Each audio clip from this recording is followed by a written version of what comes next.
Question number 5 है S and T R the points on the side P R and Q R. S और T points हैं कहाँ, एक P R side पे एक Q R side पे, of triangle P Q R triangle के P R side पे और क्यू आर साइड पे एक पॉइंट एस है, एक पॉइंट टी है, और कुछ ऐसे हैं कि एंगल पी, ये जो एंगल पी है वो किसके इक्वल है, एंगल आर टी एस। ये एंगल और ये एंगल क्या है, आपस में इक्वल हैं। साथ ही साथ हमको शो क्या करना है, हमको शो करना है कि triangle R P Q triangle R P Q यानी बड़ा वाला ट्राइंगल आर टी एस के क्या है, सिमिलर है। ये हमको प्रूव करना है। इसको हाईलाइट कर देते हैं ताकि इजीली दिख सके। छोटे वाले ट्राइंगल को बड़े वाले ट्राइंगल के सिमिलर प्रूव करना है।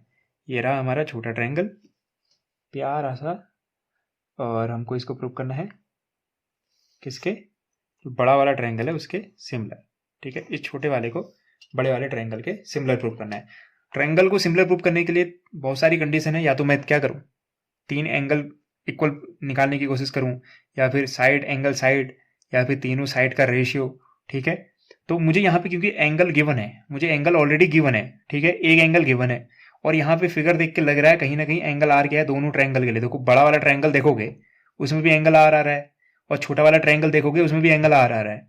और एंगल आर अगर है दोनों में, इसका मतलब दोनों के लिए कॉमन है, और कॉमन चीज तो क्या होती है, इक्वल होती है। तो एक एंगल तो मुझे सीधे सीधे इक्वल दिख रहा है और दूसरा एंगल मुझे इक्वल गिवन है। तो बाई ए सिमिलरिटी क्राइटेरिया से मैं क्या कर सकता हूँ, दोनों ट्रायंगल को सिमिलर कर सकता हूँ। ठीक है, अब मुझे देखना है क्या जो रिक्वायर्ड सिचुएशन है, ठीक है, उसी के अकॉर्डिंग ये जो एंगल है वो आपस में करस्पॉन्डिंग एंगल इक्वल है या नहीं है। रिक्वायर्ड सिचुएशन क्या है, ट्राइंगल आर पी क्यू, पहले आर आया तो एंगल आर आर जो सीक्वेंस होता है वही सीक्वेंस होता है। अगर एंगल आर लिखा गया है, यहाँ पे आर लिखा गया तो यानी पहले एंगल आर बन रहा होगा।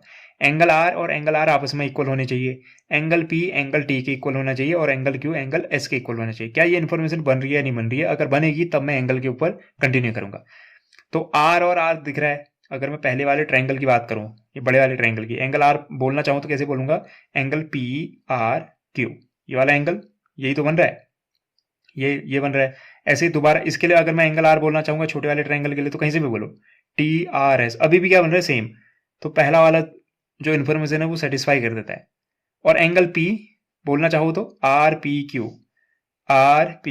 ये एंगल पी और ये आर टी एस, यही इन्फॉर्मेशन तो ऑलरेडी गिवन है। उसको एंगल पी कहा, एंगल पी कहो चाहे एंगल आर पी क्यू कहो, दोनों सेम ही है। आर पी क्यू कहोगे तब भी यही बनेगा, एंगल पी कहोगे तब भी ये बनेगा। यानी सेकेंड इन्फॉर्मेशन गिवन है मेरे पास। एक दो ट्रायंगल में दो एंगल क्या हो गए, इक्वल हो गए हैं। अगर दो ट्रायंगल में दो एंगल इक्वल हैं तो बाय सिमिलरिटी क्राइटेरियन, कौन से सिमिलरिटी क्राइटेरिया, ए सिमिलरिटी क्राइटेरिया।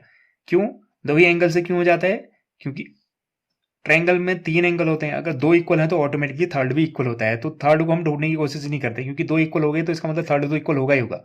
तो हम बाय ए सिमिलरिटी क्राइटेरिया से इन दोनों ट्रायंगल को क्या प्रूव कर सकता हूँ, सिमिलर प्रूव कर सकता हूँ। तो गिवन में मैं लिख सकता हूँ ट्रायंगल आर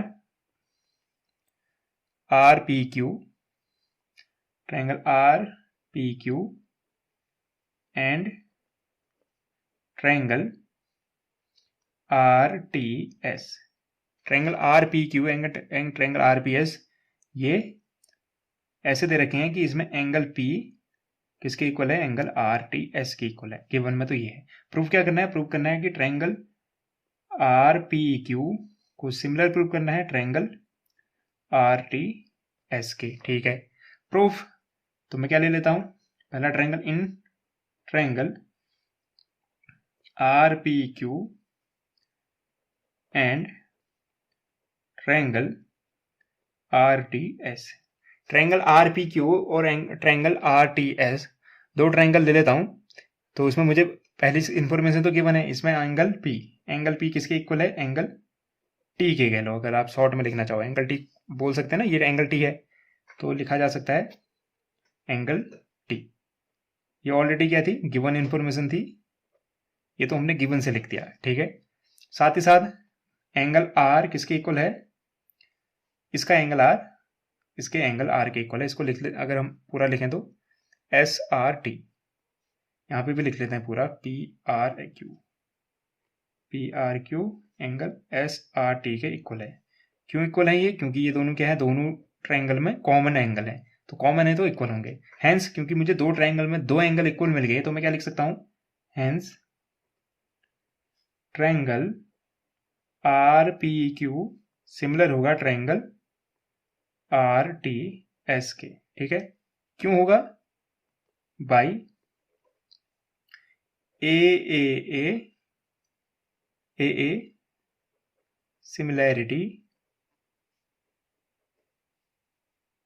ये दोनों क्या होंगे, इक्वल होंगे। तो मैं लिख देता हूं हेंस प्रूव, यही तो हमको लाना था ना, ये आ चुका है। तो हेंस प्रूव क्वेश्चन 5 कंप्लीट हुआ।